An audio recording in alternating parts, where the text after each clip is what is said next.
தொழிற்சாலையை வெள்ளம் எடுக்கிறத, போடா தொழிற்சாலை, கரும்பு சக்கிலிருந்து சாப்பாடு தட்டு தயாரிக்கிற தொழிற்சாலை, போடா எத்தனால் பெட்ரோல் தயாரிக்கிற தொழிற்சாலையை, அந்தந்த இடத்துல தொழிற்சாலை, வாழும் இடத்திலே அரசு பணி. என் மக்களுக்கு கல்வியை உலகத்தரத்திற்கு நம் பிள்ளைகளுக்கு பெற்றுக் கொடுங்கள். பிள்ளைகளை கற்றுக் கொடுக்கிறோம் நாங்கள். பிள்ளைகள் வீட்டின் செல்வங்கள் அல்ல, நாட்டின் செல்வங்கள். ஆகச் சிறந்த கல்வி உலகத்தரத்திற்கு தனி ஒரு முதலாளி அவனால் சிறந்த கல்வியை தர முடியும். 8 கோடி மக்களால் நிறுவப்பட்ட ஒரு அரசால் தர முடியாதா?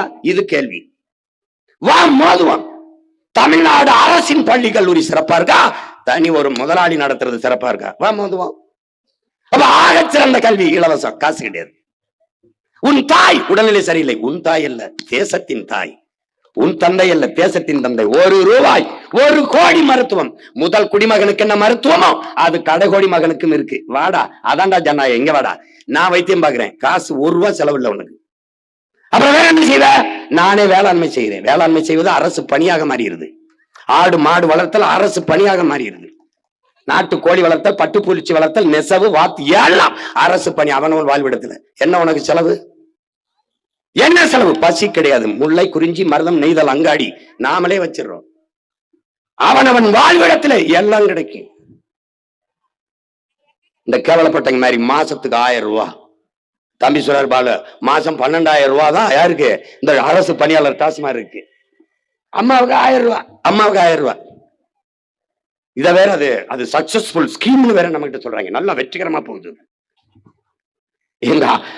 நம்ம ஊர்ல, எங்க ஊர்ல அம்மா களை எடுக்க வர்றவங்களுக்கு, நாத்து நட வர்றவங்க, களை பறிக்க வர்றவங்களுக்கு எல்லாம் 300 ரூபாய் 400 ரூபாய் 500 ரூபாய் சம்பளம் கொடுக்குறா.